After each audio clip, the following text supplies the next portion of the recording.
Good morning. As many of you know, North Carolina is the only state in the country that ended 2025 without a budget. But folks may not fully appreciate that when the General Assembly returns to session next month, it will have been more than 2.5 years since the state last passed a comprehensive budget. In that time, many things have changed. The state has added more than 300,000 people. The cost of living has increased by more than 6%, and the federal government is abandoning long-held commitments. Yet we have not had a full budget. So the state keeps operating at a baseline, limping along, so much so that some things are already breaking. The state faces certain critical needs that require immediate attention. That is why I am proposing, and the General Assembly must pass, a critical needs budget. We cannot wait on Medicaid. We cannot wait to keep people safe. We cannot wait to value teachers, nurses, and other public servants. And we cannot wait on many critical services like the SBI and the DMV. Today, I am calling on the General Assembly to fast track a stripped down $1.4 billion critical needs budget to fill the gap. Once that's done, we can move on to the full budget and all of its complexities. Let's start with Medicaid. Last fall, you all will recall, both chambers of the General Assembly agreed that Medicaid in our state was underfunded. Yet despite this agreement, they did not fund Medicaid. Instead, they promised that they would this spring. Well, thank goodness it is spring. It is now time to get it done. If we do not fully fund Medicaid well before the end of the fiscal year, health care for millions of North Carolinians will be in jeopardy and our entire health care system weakened. Medicaid is a lifeline for so many of our neighbors: children, expectant mothers, seniors, people with disabilities, and working families. Importantly, Medicaid benefits all of us because of its essential role sustaining rural hospitals and other providers that everyone uses whether or not they themselves are on Medicaid. In this way, Medicaid undergirds the entire healthcare system. We simply must save it. So I call on the House and the Senate to return to the table and fully fund Medicaid in this critical needs budget. We projected last summer what was needed to fully fund the program. We've been scrutinizing actual Medicaid expenditures through January of this year, and the numbers are on track with what our actuaries estimated. To be made whole, we are asking the General Assembly to once again appropriate $319 million as soon as possible to avoid further unnecessary chaos. Let's work together to protect people's health care, not leave patients and providers out to dry.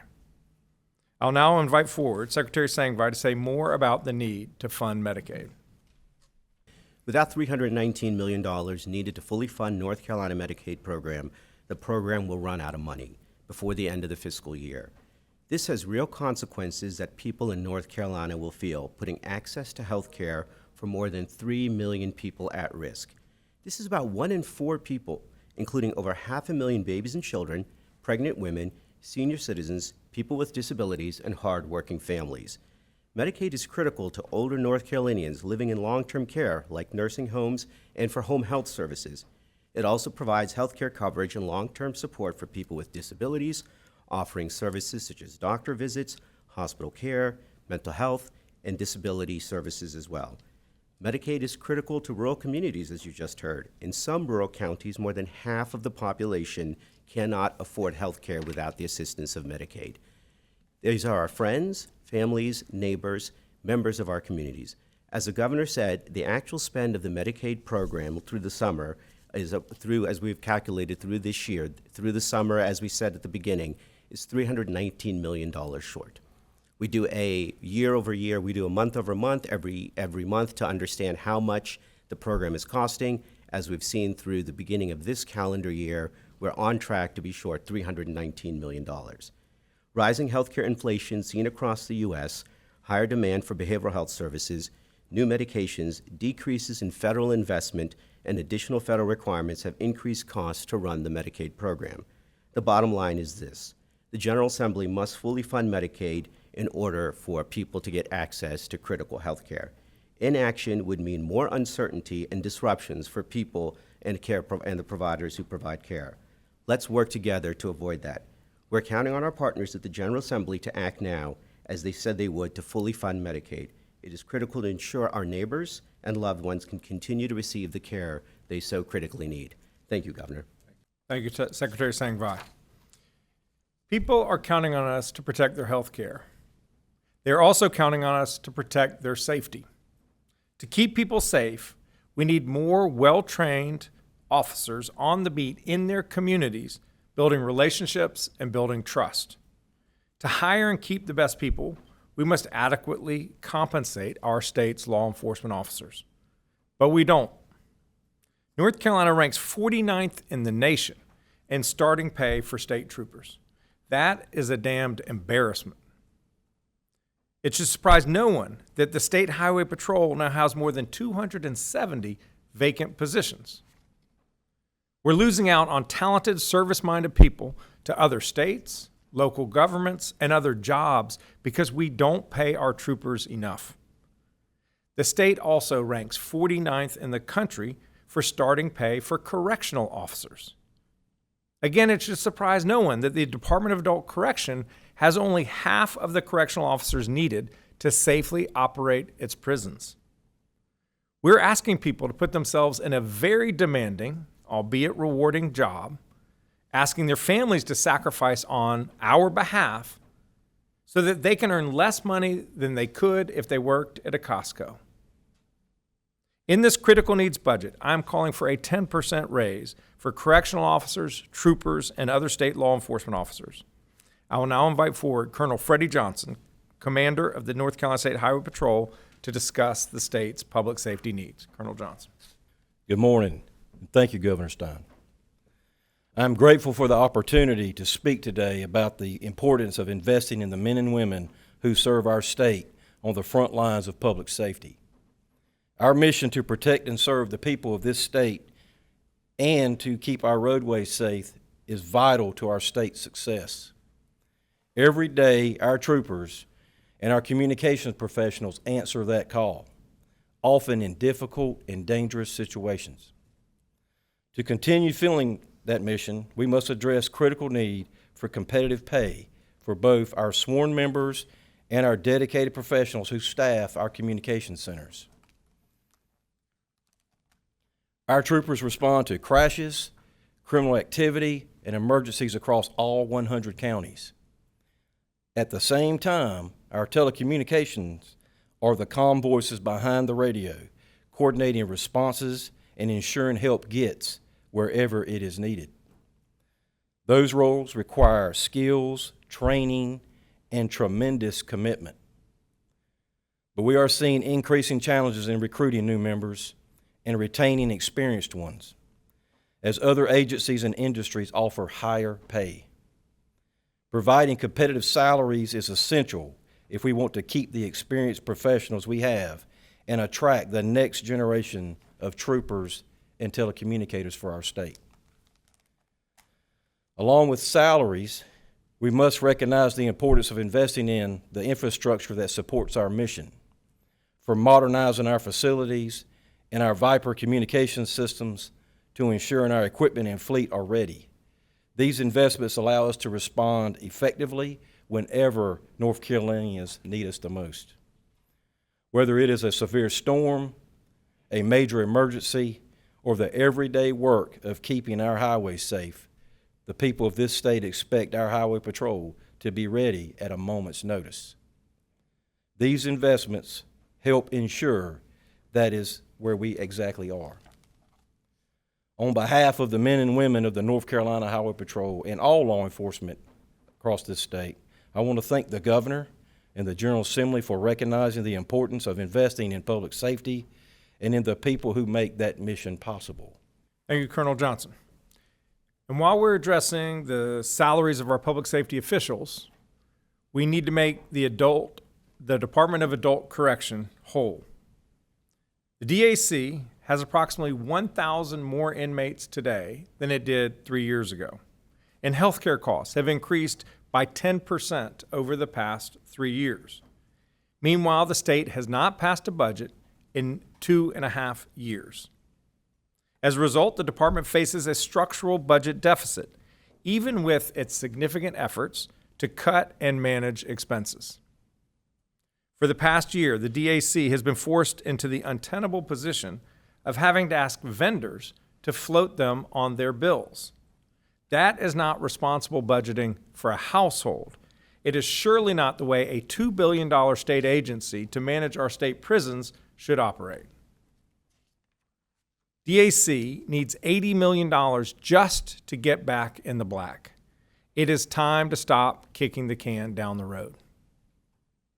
Keeping people safe requires more than prisons and public safety officers.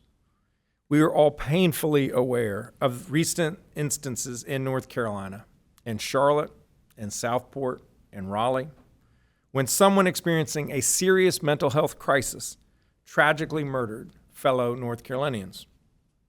That is why I'm calling for a 10% raise for state nurses and healthcare workers who treat people with severe mental illness. Of course, the vast majority of people with mental health challenges pose no risk to themselves or others, but a small minority do when they don't receive appropriate treatment.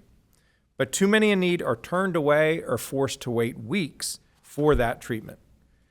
Meanwhile, we have hundreds of inpatient beds in state psychiatric facilities that sit empty because we don't have the staff to serve those beds. That is a tragic waste. Let's invest in the people who treat other people, getting them healthy and making all of us safer. Our state has so much going for it. This past year, we were ranked the top state for business, the top state for economic development, the top state for workforce development. We're the top state that people from other states are moving to. We had the highest employment growth of all 50 states in the country last quarter. We're experiencing success, and that success is because of our people. And because we as a state have invested in our people through our public schools over the decades. But today we risk hollowing out the institutions that have helped to create that success. That includes our failure to adequately compensate our children's teachers. We are a bottom 10 state when it comes to public school teacher pay. After you've taught for 15 years, you don't get another salary increase for a decade. And starting teacher pay is lower in North Carolina than every one of our neighboring states. Yet teachers drive student success. They are the number one in-school factor of student achievement. We know this, but we haven't passed a meaningful raise for teacher in years. If we truly believe that North Carolina's kids are the future of our state, then we must make the job of educating them more attractive. This critical needs budget would give starting teachers a 13% pay increase, putting us on a path to raise starting teacher pay in North Carolina to the highest in the Southeast. It would give all teachers nearly a 6% raise on average. It would restore master's teacher pay, and it would provide more pay increases for our veteran teachers. Let's raise teacher pay. Let's put our money where our values are. I will now invite Principal John Lassiter from Perquimans County to the stage to address you. Principal Lassiter. Governor Stein, thank you for the opportunity to speak for something that has shaped my life, teachers, and public education.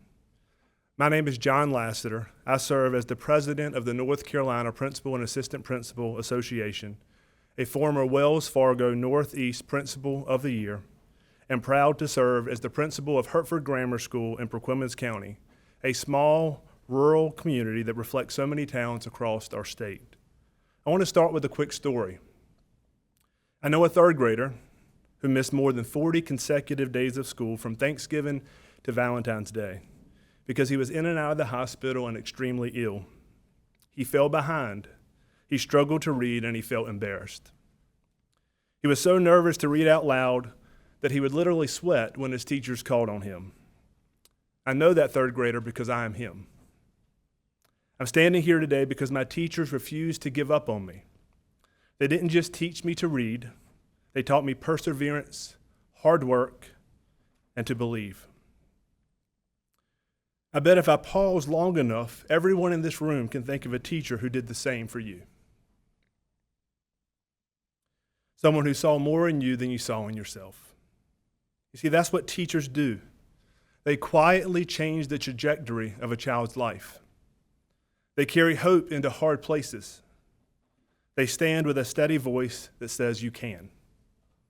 This moment matters because right now, too many teachers feel undervalued, ignored, and unsupported. We're asking them to do a job that gets more challenging every year to meet rising needs. Teaching can, at times, be thankless, and this profession carries an enormous societal burden. A child's zip code should not determine the quality of education that they receive. We want to believe that. But if we're honest, given current levels of funding, right now it often does. If we truly want a highly qualified teacher in every classroom, then our students have to see teaching as a career worth pursuing, one with dignity, stability, and a respectable salary. Here's what I can't wrap my mind around. How can North Carolina be top 10 in the size of its population, top 10 in the size of its economy, and be celebrated as best state for business, yet rank in the bottom 10 for teacher pay, public school funding effort, and per pupil spending? In light of this, there's no reason North Carolina, with our growth, our talent, and our economic momentum, should be asking teachers to carry the future on their back while we fall behind on investing in them.